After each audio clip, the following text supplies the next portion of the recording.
Code ಅನ್ನುವಂಥದ್ದು ವಿಶೇಷವಾಗಿ ನಾವು ಈ ಬಾರಿ ಕಳೆದ ವರ್ಷ 2 ಸೆಂಟರ್ಗಳಲ್ಲಿ ಜನಿವಾರವನ್ನ ಬಿಚ್ಚಿಸಿದ್ರು. ಆಕ್ಚುಲಿ ಅದು ನಮ್ಮ ವಸ್ತ್ರ ಸಮಿತಿನಲ್ಲಿ ಬಿಚ್ಚಿಸ್ಬೇಕು ಅಂತ ಇರಲಿಲ್ಲ ಅಂತೇಳಿ ತಮಗೆಲ್ಲ ಗೊತ್ತು. ಸ್ವಲ್ಪ ಧಾರ್ಮಿಕ ಭಾವನೆಗೆ ಧಕ್ಕೆ ಆಯಿತು ಅಂತ, ಗೊಂದಲ ಆಯಿತು ಅಂತ. ಅದಕ್ಕೇನೆ ನಾವು ಈ ಸರಿ ಏನ್ ಮಾಡಿದೀವಿ, ನಮ್ಮ 745 ಪರೀಕ್ಷಾ ಕೇಂದ್ರಗಳಲ್ಲೂ ಸಹ ಪರೀಕ್ಷಾ ಕೇಂದ್ರಕ್ಕೆ ಒಬ್ಬರಂತೆ ವಸ್ತ್ರ ಸಂಹಿತೆ ಅಧಿಕಾರಿ ಅಂತೇಳಿ ನಾವು ಅಪಾಯಿಂಟ್ ಮಾಡಿದೀವಿ. ಅವರಿಗೆ 2 ಬಾರಿ ನಾವು ತರಬೇತಿಯನ್ನ ನೀಡಿದೀವಿ. ವಸ್ತ್ರ ಸಂಹಿತೆ ಅಂದ್ರೆ ಏನು ವಿದ್ಯಾರ್ಥಿಗಳು ಹಾಕಿಕೊಂಡು ಬರಬೇಕು, ಯಾವುದು ನಿಷೇಧ.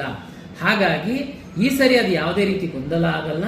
ನಮ್ದು ಸಿಂಪಲ್ ವಸ್ತ್ರ ಸಂಹಿತೆ, ಪಾರದರ್ಶಕವಾಗಿ ಪರೀಕ್ಷೆ ನಡೆಸಲಿಕ್ಕೆ ಬೇಕಾಗಿರುವಂತಹ ನೀವು ಡ್ರೆಸ್ ಅನ್ನು ಹಾಕೊಂಡು ಬನ್ನಿ ಎನ್ನುವಂಥದ್ದು ಅಷ್ಟೇನೆ. ನಾವು ಹಾಗಾಗಿ ತಾವು ಫುಲ್ ತೋಳು ಶರ್ಟ್ ಹಾಕಿ ಬರಬೇಡಿ, ಲೆದರ್ ಶೂ ಫುಲ್ಲು ದೊಡ್ಡದಿರುವಂಥದ್ದು ಹಾಕೊಂಡು ಬರಬೇಡಿ, ಸಿಂಪಲ್ ಆಗಿ ಬನ್ನಿ ಅಂತ ಹೇಳುವಂಥದ್ದು ತಾವೆಲ್ಲ ಸಹಕರಿಸ್ತೀರಾ ಅಂತೇಳಿ ನಾನು ಭಾವಿಸಿದ್ದೀನಿ. ಮತ್ತೆ ಎಲ್ಲ ವಿದ್ಯಾರ್ಥಿಗಳಿಗೆ ತಮಗೆ ವಾಟ್ಸಪ್ ಮೂಲಕ ವಿತ್ ಪಿಕ್ಚರ್ ಇರುವಂತಹ ವಸ್ತ್ರ ಸಂಹಿತೆದು ಯಾವುದು ತರಬಹುದು ಯಾವುದು ತರಬಾರ್ದು ಅಂತೇಳಿ ಹಾಕಿದ್ದೀವಿ. ದಯಮಾಡಿ ಅದನ್ನು ನೋಡಿ ಸಹಕರಿಸಿ ಅಂತೇಳಿ.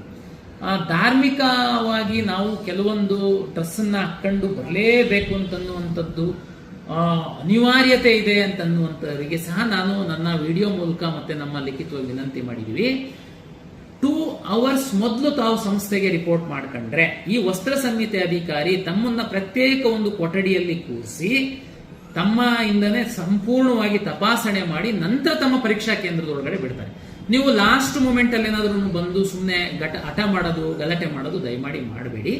ನಮ್ಮ ವಸ್ತ್ರ ಸಮಿತಿಗೆ ಭದ್ರಾಗಿ ತಾವು ನಡ್ಕೊಳ್ಳಿ. ಇಲ್ಲ ಸರ್ ನಾನು ಸಿಕ್ಕಿದ್ದೀನಿ ಸರ್, ಸಿಕ್ದು ನಂದು ಪೇಟ, ನಾನು ತೆಗಿಲಿಕ್ಕೆ ಬರಲ್ಲ, ನಾನು ಹಾಕೊಂಡು ಬರಲೇಬೇಕಾಗುತ್ತೆ. ಓಕೆ, ತಾವು 2 ಗಂಟೆ ಮೊದಲ ಬೆಲ್ಲಿಗಿಂತ 2 ಗಂಟೆ ಮೊದಲು ತಾವು ಬನ್ನಿ. ತಮಗೆ ಆದಂತಹ ಸಪರೇಟ್ ನಮ್ಮ ಫ್ರಿಸ್ಕಿಂಗ್ ವ್ಯವಸ್ಥೆಯನ್ನ ನಮ್ಮ ವಸ್ತ್ರ ಸಮಿತಿ ಅಧಿಕಾರಿ ಮಾಡಿರ್ತಾರೆ. ಅದಕ್ಕೆ ತಾವು ಒಳಪಡಬೇಕಾಗುತ್ತೆ, ಅದಕ್ಕೆ ಸಹಕಾರ ನೀಡಲೇಬೇಕಾಗುತ್ತೆ. ಅದಕ್ಕೂ ಇಲ್ಲ ನಾನೇನು ಚೆಕ್ ಮಾಡಿಸ್ಕೊಳಲ್ಲ ಒಳಗಡೆ ಹೋಗ್ತೀನಿ ಅಂತಂದ್ರೆ ಅದಕ್ಕೆ ಅವಕಾಶ ಇರಲ್ಲ. ನೀಟ್ ಪರೀಕ್ಷೆನಲ್ಲಿ ಏನು ಒಂದು ವಸ್ತ್ರ ಸಂಹಿತೆ ತಗೊಂಡು ಬಂದಿದ್ದಾರೆ ಅದೇ ವಸ್ತ್ರ ಸಂಹಿತೆ ನಾವು ತಗೊಂಡು ಬಂದಿದ್ದೀವಿ. ನಾವು ವಿಶೇಷವಾಗಿ ಯಾವುದನ್ನು ನಾವು ಮಾಡಿಲ್ಲ. ಜೊತೆಗೆ ಈ ವಸ್ತ್ರ ಸಂಹಿತೆ ಅನ್ನುವಂಥದ್ದು ಮಾಡಿರುವಂಥದ್ದು ವಿದ್ಯಾರ್ಥಿಗಳ ಹಿತದೃಷ್ಟಿಯಿಂದ. ಹಾಗಾಗಿ ಎಲ್ಲ ವಿದ್ಯಾರ್ಥಿಗಳು ಇಲ್ಲಿವರೆಗೆಲ್ಲ ಸಹಕರಿಸಿದ್ದೀರಾ. ಕಳೆದ ವರ್ಷ ಸಹ ನಮಗೆ ಯಾವುದೇ ವಿವಾದ ಇಲ್ಲ. ಇದು 1-2 ಸೆಂಟರ್ಲಿ ಜನಿವಾರ ತೆಗೆದಿದ್ದಕ್ಕೆ ಸಣ್ಣ ಒಂದು ಗೊಂದಲ ಆಗಿದೆ ಬಿಟ್ರೆ ಇಲ್ಲಿವರೆಗೆ ಎಂದೂ ಗೊಂದಲ ಆಗಿಲ್ಲ. ನಮ್ಮ ವಿದ್ಯಾರ್ಥಿಗಳು ಪೋಷಕರು ನಮ್ಮ ವಸ್ತ್ರ ಸಂಹಿತೆಗೆ ಇಲ್ಲಿವರೆಗೆ ಸಹಕಾರ ನೀಡ್ತಾ ಬಂದಿದ್ದಾರೆ.